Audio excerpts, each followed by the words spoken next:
kulanti wacan wanaagsan daawadayaal halkan waa dhanbaalka dunida ku soo dhawaada wararkii ugu dambeeyay ee Soomaaliya qodobada ku soo qaadan doona waxa qayb ka noqon doona madaxweynaha Jamhuuriyadda Federaalka Soomaaliya Xasan Sheekh Maxamuud oo goor qasrigiisa ku qaabilay qaar ka mid ah xubnaha mucaaradka shir xasaasi oo halkaas kaga socda ayaana daawadayaal inoo gudbin doona qodobada kale wararkana aad ku maqli doontaan waxa qayb ka noqon doona masaajid cali guduud iyo deegaanka geelgubna waxa si buuxda oo la wareegay ciidamada xoogga dalka Soomaaliyeed dagaal xoogan imanka halkaas ka socda iyo wararkii ugu dambeeyay ayaa daawadayaal inoo gudbin doona qodobadaasi wixii kale oo nagu soo kordhana halkan ayaad kaga bagan doontaan daawadayaal barnaamijka intuu hawada ku jira waxa aynu soo saaray halkan kaga tibinayaan anigoo Daahir Abshir Xasan fadlan hada ku cusubta YouTube-keena dhanbaalka dunida subscribe sar sidoo kale page-keena dhanbaalka dunida sagana follow soo dhee waagaag daawadayaal bal markaan hadii aan ugu dagalno madaxweynaha Jamhuuriyadda Federaalka Soomaaliya Dr. Xasan Sheekh Maxamuud ayaa gordhow wuxuu qasrigiisa madaxtooyada ku qaabilay qaar ka mid ah xubnaha mucaaradka oo si weyn u diidanaa nidaamka madaxweynaha Xasan Sheekh Maxamuud oo ku maamulayo dalka waxaana xubnahan mucaaradka hogaaminaya madaxweynaha hore ee Soomaaliya Shariif Sheekh Axmed sidoo kale ra'iisul wasaarayaal hore iyo sidoo kale qaar ka mid ah xildhibaanada baarlamaanka federaalka Soomaaliya iyagoo si weyn kaga soo horjeeda nidaamka uu markaasi madaxweynaha Xasan Sheekh Maxamuud oo maamulayo marka ay timaado doorashooyinka iyo sidoo kale arrimaha kale oo masiiriya oo ku jira wax ka bedelka dastuurka oo ay si weyn kaga soo horjeedeen madaxweynaha Xasan Sheekh Maxamuud ayaa kol hore waxa uu magaalada Muqdisho ka furay shirka wadatashiga qaran isla markaana waxa uu ka dambeeyay gogasha qaran oo dhamaanba iskugu yeeray saamilada siyaasadeed haddii noqon lahaayeen xubnaha mucaaradka qaar ka mid ah madaxda maamul goboleedyada dalka iyo sidoo kale cid kasta oo ka soo horjeeda madaxweynaha Xasan Sheekh Maxamuud gogol ayuu u fidiyay waxa uu sheegay in gogashan ay furan tahay isla markaana ay ka soo qayb gali karaan cid walba oo ka ra'yi duwan oo ay laga qanci doono wax kasta oo ay markaasi diidan yihiin madaxweynaha Xasan Sheekh Maxamuud oo dhowr jeer isku dayay markaasi in uu markaasi la hadlo xubnaha mucaaradka isla markaana uu ku qanciyo in ay ka soo qayb galaan shirka wadatashiga qaran isla markaana ay yimaadaan ayaa markaan waxa moodaa in xubnaha mucaaradka markii ay isku yimaadeen isla markaana ay tashadeen in ay go'aan ku gaareen in ay la fariistaan madaxweynaha Xasan Sheekh Maxamuud isla markaana ay kala hadlaan waxa ay doonayaan oo ah markaasi in doorashada qof iyo codka lasla jangooyo isla markaana oo si nidaama oo la wada yaqaano oo xubnaha mucaaradkan ay ku qanacsan yihiin dadka Soomaaliyeedna markaasi laga iibin karo loo dhigo laakiin madaxweynaha Xasan Sheekh Maxamuud lama oga si qodobkaani uu markaasi uu kaga yeeli doono waxaana la og yahay in dalka Soomaaliya intiisa badan markaan iminka maamul goboleedyada gobolka Banaadir intiisa badan markaan ay ka socoto diiwaangelinta dadweynaha kuwaas oo markaasi lagu diyaar garoobayo in markaasi dadku ay isdiiwaan galiyaan si ay u qaataan kaarka codbixinta isla markaana dadku dalku markaasi uu galayo doorashooyin qof iyo cod ah oo dawladda federaalka Soomaaliya iminkaba ay gacanta ku hayso hase yeeshee mucaaradku arintaas waa ay diidan yihiin waxayna sheegeen in aysan markaasi qaabka dawladda federaalka Soomaaliya ay u maamulayso doorashooyin qof iyo codka markaasi aysan ku qanacsanin isla markaana ay tahay mid aan marnaba la aqbali karin waxay xubnaha mucaaradka ay isku waafaqsan yihiin inaan teendadii dib lagu laaban in doorashooyin qof iyo cod la aadana way qabaan hase yeeshee waxa ay diidan yihiin qaabka doorashooyin qof iyo codka ay kaga dhici karto dalka ayagoona marka qaarkood ay ku dhagan yihiin in la keeno maamulada Jubbaland iyo sidoo kale Puntland oo iyagu hore kaga soo horjeestay dawladda federaalka Soomaaliya isla markaana sheegeen in xiriirka u jareen madaxweynaha maamulka Jubbaland tusaale ahaan dawladda federaalka Soomaaliya hore ayay waaran ugu jartay oo waxay ka dhigtay in markaasi uu yahay dambiile kadib markii madaxweynaha maamulka Jubbaland uu ku qabsaday doorasho magaalada Kismaayo taas oo aan markaasi si weyn ay dawladda federaalka Soomaaliya kaga soo horjeesatay hase yeeshee madaxweyne Axmed Maxamed Islaam Axmed Madoobe ayaa arintaas si weyn kaga soo horjeestay waxa uu sheegay inuusan aqoonsanayn warqadda dawladda federaalka Soomaaliya soo saartay oo ay ku doonayso markaasi in ay ku burburiso nidaamkiisa doorasho oo markaasi uu ku qabsaday magaalada Kismaayo madaxweyne Saciid Cabdullaahi Dani madaxweynaha maamulka Puntland asaguna hore ayuu kaga soo horjeestay dawladda federaalka Soomaaliya bilowgii sanadkii hore ee 2023 hase yeeshee laba shir oo wadatashiga qaran oo ka qayb galay shirkii saddexaad oo wadatashiga qaran la isugu imaanaya ayuu markaasi ka biyadiiday ilaa xilligan waa uu maqan yahay hase yeeshee madaxweynaha maamulka Puntland asagu wuxuu kaga bedelan yahay asaga dadkiisa ayaa soo doortay oo calaamisaarkiisa waxa ka qayb galay madaxweynaha Jamhuuriyadda Federaalka Soomaaliya Xasan Sheekh Maxamuud siyaasiyiin fara badan hase yeeshee waxa ay isku hayaan madaxweyne Xasan Sheekh Maxamuud waa arrimo siyaasadeed kale oo ay ugu horeyso wax ka bedelka dastuurka ku meelgaarka federaalka Soomaaliya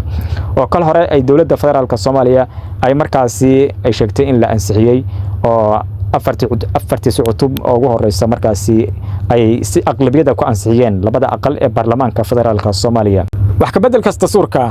federaalka Soomaaliya ayaa waxa si weyn markaas kaga soo horjeestay dad fara badan oo ay ugu horeeyaan siyaasiyiin iyo sidoo kale xubnaha mucaaradka iyo sidoo kale xubno ayagu xilal hore ka soo qabtay dawladda federaalka Soomaaliya madaxda maamul goboleedyada madaxweynaha Jubbaland iyo madaxweynaha Cabdullaahi Dini sidoo kale hore ay kaga soo horjeesteen waxayna sheegeen ilaa dastuurkan sidii soo hor lagu soo celsho isla markaana tabtii hore oo markaasi doorashada lagu gali jiray ama qodobada hore ku qornaan sidii hore lagu soo celsho maahane oo madaxweynaha Puntland Saciid Cabdullaahi Dini uu sheegay markaasi inuusan marna uusan aqbali doonin ama wax wada hadal uusan la furi doonin dawladda federaalka Soomaaliya haddaba haddii aan u soo laabano shirkaan maanta ka furmay magaalada Muqdisho oo u dhaxeeya dawladda federaalka Soomaaliya iyo sidoo kale xubnaha mucaaradka oo ugu horeeyo madaxweynihii hore ee Shariif Sheekh Axmed oo markaas hogaaminayo ra'iisul wasaare hore ayaa markaas ku jira lama oga runtii waxa ka soo bixi doona waxaana iminka xogaha hoose aan helin ay sheegayaan in markaas la isla jaajaxayo qodobka doorashooyinka ugu horeeya laga hadlayo inuu yahay qodobka doorashooyinka iyo sidoo kale nidaamkan ee qof iyo codka ee dawladda federaalka Soomaaliya ay doonayso markaasi in ay ka hirgeliso wadanka Soomaaliya xubnaha mucaaradka dabcan si weyn ay markaasi kaga soo horjeedaan nidaamkani waxa ay sheegeen in markaan qaabka ay dawladda federaalka Soomaaliya ku maamulayso ee doorashooyinka qof iyo codka aysan markaa aysan sax ku ahayn isla markaana loo baahan yahay in wada tashi guud oo ummadda Soomaaliyeed oo dhan ay u dhan tahay laga yeesho arintaasi Xasan Sheekh Maxamuud uma muuqdo inuu aqbali doono qodobkaani maadaama doorashooyinka qof iyo codka ah uu muddo fara badan ka soo shaqeynayay ilaa 2023 bilowgiisii ayuu markaasi soo bilaabay sheekadan ah in wadanka laga qabto doorashooyin qof iyo cod ah isla markaana dawladda federaalka Soomaaliya arintaasi ay wadanka gaarsiiso doorashooyin qof iyo cod ah oo laga baxo nidaamkii teendhada iyo sidoo kale doorashooyinka dadbanaa iyo xildhibaanadii markaasi la soo xuliyay iyo wixii 2022 ka dhacay wadanka taasoo runtii dad fara badan oo Soomaaliyeedna ay u cuntami weyday laakiin Xasan Sheekh Maxamuud waxa ka go'an in hore loo socdo dabcan Xasan Sheekh Maxamuud oo aaminsan yahay in wadanka doorashooyin qof iyo cod ah 100% aan wadanka laga qaban karin cid kasta oo dawladda ku jirta ama mucaarada taas waa la isla qirsan yahay laakiin meesha kaliya la isku khilaafsan yahay ayaa ah in wadanka meesha hadda uu joogo siyaasad ahaan oo tusaale ahaan doorashooyinka hore ee dadbana hadii markaasi la soo galay in maanta doorasho dadban aan lagu laaban oo wuxuun la isku dayo oo doorasho qof iyo cod la sameeyo madaxweyne wuxuu leeyahay midaan horta hore u dhaqaaqayna qaab si kasta inuu suurta gasho ayaan sameeynaa oo wadanka doorashooyin qof iyo cod waa laga qabanaya waxaana markaasi doorashooyinka qof iyo codka laga qabanaya wadanka inta markaas ay suurtagal ka tahay in laga qabto doorashada dambe ee soo socota ayaan wuxuu leeyahay madaxweyne Xasan Sheekh Maxamuud ayaa markaasi wadanka dhan lagu baahin doona waa sida markaas uu hadalka u dhigay asay shacabna mucaaradku waxay doonayeen iyagu wadanka meeshaas lagu hayo isla markaana hore loo dhaqaaqin doorashooyin qof iyo cod aan la aadin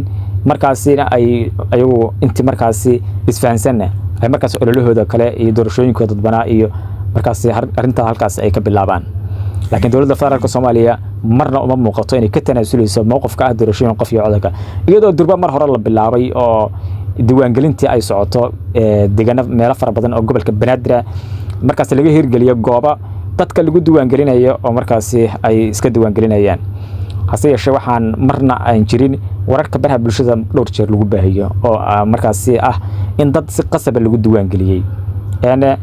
magaalada Muqdisho dadka jooga dabcan qof si qasab inta la soo qabtay isdiiwaangel la dhahayaa ma jiro hase yeeshee dawladdu waxay wada wacyigelin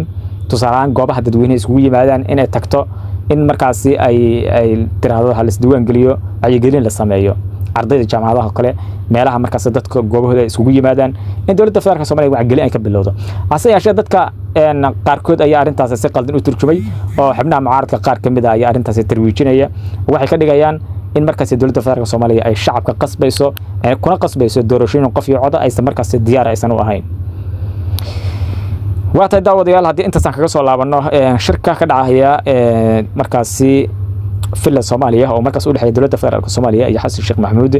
markaan hadii eegno hawlgalkii ugu dambeeyay ee ciidamada xoogga dalka Soomaaliyeed ay ka fuliyeen gobolka Shabeellaha Dhexe waxay ku soo waramayaan